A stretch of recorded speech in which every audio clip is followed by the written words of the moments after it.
AIMIM को लेकर अब खाता खुलता नजर आ रहा है। हालांकि ये नतीजे नहीं, ये रुझान है। मुंबई में एआईएमआईएम ने पहली बढ़त बना ली है।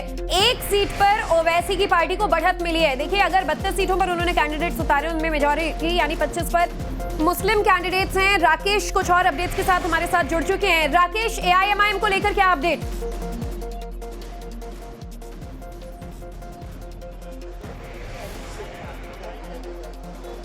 रुझान आ गया, उसमें उनका खाता खुल चुका है। एक सीट पर जो एमआईएम पार्टी है वो अब फिलहाल लीड बना गई है। खासतौर से जो गोवंडी मानखुर्द का जो शिवाजी नगर का इलाका है, यहाँ पे लगातार ओवैसी ने आकर के प्रचार किया। जोगेश्वरी ईस्ट, वेस्ट, मलाड, ये कुछ ऐसे इलाके जहां पर उनकी खास नजर थी। ऐसे में शुरुआती रुझान उनके लिए थोड़ी सी राहत की, इसलिए कि अभी उनका जो खाता है वो खुल गया है। ऐसे में ये देखना होगा कि ये जो सीटें हैं जहां पर सबसे ज्यादा एमआईएम के समर्थक नजर आए हैं, उसमें आगे जाके क्या उन्हें बढ़त कितनी मिलती, क्या ये जो रुझान है ये नतीजे में उनके लिए कन्वर्ट हो पाता है नहीं। मैं आपको यहाँ तस्वीर दिखाना चाहूंगा। अलग अलग जो पॉलिटिकल पार्टी के जो समर्थक हैं बिल्कुल आपने सही कहा कि संभाजी नगर में डोर टू डोर गए थे, लेकिन क्या जानकारी मिल रही है कि किस सीट पर लीड मिली है एआईएमआईएम को?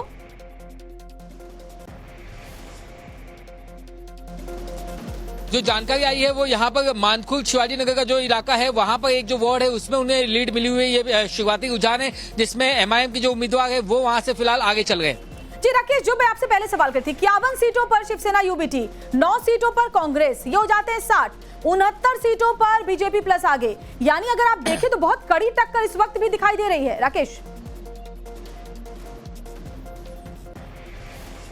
निश्चित तौर पे ये एक बहुत ही अच्छी रणनीति जो कहीं ना कहीं विपक्ष के लिए इसलिए इसे आप कह सकते हैं क्योंकि कांग्रेस ये जानती थी कि अगर वो शिवसेना यूबीटी के साथ गए तो जो मुस्लिम वोट बैंक है वो उनके साथ छटक सकता है, और उन्हें इंटैक्ट रखने के लिए उन्होंने अलायंस नहीं किया। कांग्रेस अकेले लड़ी। मराठी वोट बैंक्स को एकजुट कंसोलिडेट करने के लिए उद्धव ठाकरे और राज ठाकरे एक साथ आए। यही नतीजा है कि दोनों को अगर आप क्लब कर दे तो उनका जो डिफरेंस है वो महायुति से महज 10 से 15 सीटों का है। लेकिन ऐसे में जो गैर मराठी वोट बैंक है, खासतौर से जो उत्तर भारतीय, राजस्थानी, गुजराती, जैन जो वोट बैंक है, वो जो छिटक गए, उसका जो खामियाजा है उद्धव ठाकरे को, वो उन्होंने नहीं अंदाजा शायद लगाया था, और इसीलिए वो लगातार उसे नेगेटिव बदलने की कोशिश कर रहे थे, लेकिन उसके लिए बहुत देर हो गई थी। तो ऐसे में ये जो डिफरेंस है ये क्या उसी वजह से ये आने वाले वक्त में कुछ घंटों में जो तस्वीर साफ हो जाएगी। लेकिन एक सोची समझी रणनीति, और खासतौर से वंचित बहुजन अघाड़ी, ये जो एक पार्टी है, इसका जो अलायंस कांग्रेस के साथ था, हमने देखा है कि जितने भी जो एंटी बीजेपी वोट्स होते हैं, जो एंटी सत्ता के जो वोट्स होते हैं, वो वंचित को मिलते हैं, और वंचित बहुजन अघाड़ी के साथ में कांग्रेस ने अलायंस किया था। कहीं ना कहीं कांग्रेस को उसका भी फायदा मिलता हुआ नजर यहाँ पे इन तस्वीरों में आ गया है। लेकिन सवाल ये भी है कि कांग्रेस अगर विपक्ष के साथ होता, क्या अकेले लड़ने का कुछ नुकसान भी कहा जा रहा है कि कांग्रेस को यहाँ पर झेलना पड़ सकता है?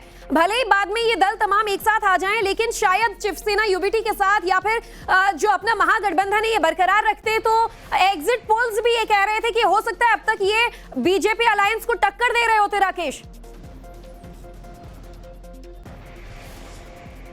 देखिए, ये जो इनका इंटरनल जो एक स्टडी थी, जो सर्वे था, वो ये कह रहा था कि अगर वो अलायंस करते हैं तो उनके जो सीटें हैं वो उन्हें कम लड़नी पड़ेगी। और खासतौर से उनका जो कैडर है ग्राउंड पे, जो उनके लिए 5 साल, 7 साल, 9 साल से लगातार मेहनत कर रहा था, उन्हें वो मौका नहीं दे पाते, जिसकी वजह से पार्टी टूटने का कहीं ना कहीं खतरा था। ऐसे में ये कहीं ना कहीं थी कि जितनी भी सीटें आएंगी उसके बाद में वो पोस्ट अलायंस जो है वो कर लेंगे पोस्ट इलेक्शन, लेकिन कम से कम पार्टी को जिंदा रखने के लिए तमाम जो उनके कैडर है उन्हें मौका देना है, और यही वजह की कांग्रेस ने अकेले लड़ने का फैसला लिया। बिल्कुल, 143 सीटों पर कांग्रेस ने अपने उम्मीदवार उतारे, जो कि अगर वो साथ में लड़ते तो 143 सीटें जाहिर तौर पर उन्हें नहीं मिलती, और इसके अलावा बीवीए जिनके साथ वो मिलकर लड़े, 46 सीटों पर उन्होंने उम्मीदवार उतारे। तो एक स्ट्रैटेजी के तहत उन्होंने ये फैसला किया। और बड़ी खबर, मानखुर्द इलाके को लेकर के एआईएमआईएम को यहाँ पर लीड मिली है, तो ये बड़ी जानकारी मिल रही है। देखिए, एआईएमआईएम के लिए भी फाइनली अगर कहें तो कुछ राहत वाली तस्वीर, क्योंकि बहुत ज्यादा मेहनत ओवैसी ने की थी, डोर टू डोर कैंपेन किया था।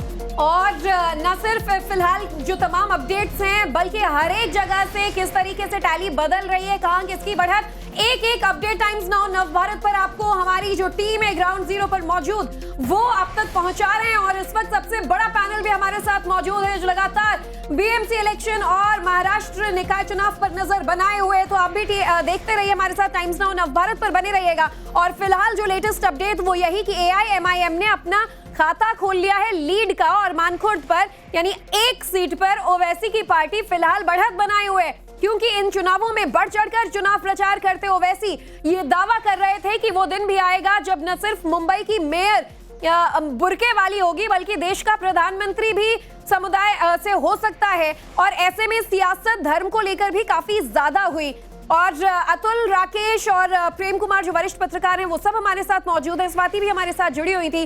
प्रेम कुमार सर, एक बड़ा मुद्दा जो इलेक्शन में सबसे ज्यादा इस बार सर्कुलेट हो रहा था, कोई कहता है कि मराठी मानुष होगा, किसी ने कहा हिंदू होगा, तो कोई कहता है कि बुर्के वाली होगी। इन तमाम फैक्टर्स का भी असर कितना टुवर्ड्स द एंड पड़ता नजर आया? क्योंकि अब जो आंकड़े सामने आ रहे हैं उसमें कहीं ना कहीं ये नजर आ रहा है कि जनता ने अपने मुद्दे पहले डिसाइड कर रखे थे। देखिए, जो पार्टियां हैं, जो समीकरण है, उन सब का अपना एक कोर वोट बैंक है, उसके हिसाब से वो नारे फ्लोट करते हैं। अब नारे तो असदुद्दीन ओवैसी ने भी दिए बुर्के वाले, लेकिन वो नारा उनको अपने वोटों को पोलराइज करने, अट्रैक्शन लेने, मीडिया अट्रैक्शन लेने, चुनाव में आने की एक कोशिश भर थी, लेकिन हम देख रहे हैं बहुत ज़्यादा वो असर नहीं किया है। लेकिन दूसरी तरफ हम देखें शिवसेना और एकनाथ शिंदे और बीजेपी का गठबंधन, तो वो गठबंधन भी बहुत ज़्यादा परफॉर्म करता नहीं दिख रहा है जैसे अपेक्षा की जा रही थी। जिस तरह का बहुमत उनके पास विधानसभा चुनाव में था, उस हिसाब से तो ये परफॉर्मेंस बिल्कुल नहीं है। की भी बात करें तो भी अपना जो मिनिमम उनका स्कोर था वो भी अभी शिवसेना यूबीटी टच करती हुई नजर नहीं आ रही है, जो उनके लिए एक बड़ा संकेत है। उनके राजनीतिक अस्तित्व का सवाल है, जिस तरह से हम बार बार कह रहे हैं। बहुत देर से हम इनके पास नहीं गए हैं, अतुल के पास। तो अतुल, मुझे लग रहा है कुछ अपडेट्स को लेकर के कुछ लोगों के लिए साथ हमारे साथ जुड़े हुए हैं अंधेरी ईस्ट से। अतुल, जरा वहां से अपडेट बताएं।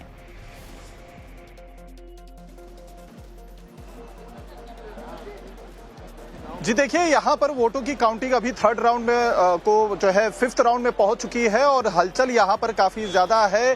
धीरे धीरे करके हम जो है लगातार बाहर जहाँ पर मौजूद हैं देख रहे हैं कि सपोर्टर्स यहाँ पर पहुंचने शुरू हो गए हैं, क्योंकि कुछ ना कुछ जिस तरीके की खबरें रुझान में आ रही हैं जो है इलेक्शन कमीशन के वेबसाइट्स पे अपडेट हो रही है, लोग यहाँ पर पहुंच रहे हैं। भाई, किसको सपोर्ट करने के लिए आए हैं आप लोग? किसके जो है सपोर्ट? कांग्रेस के।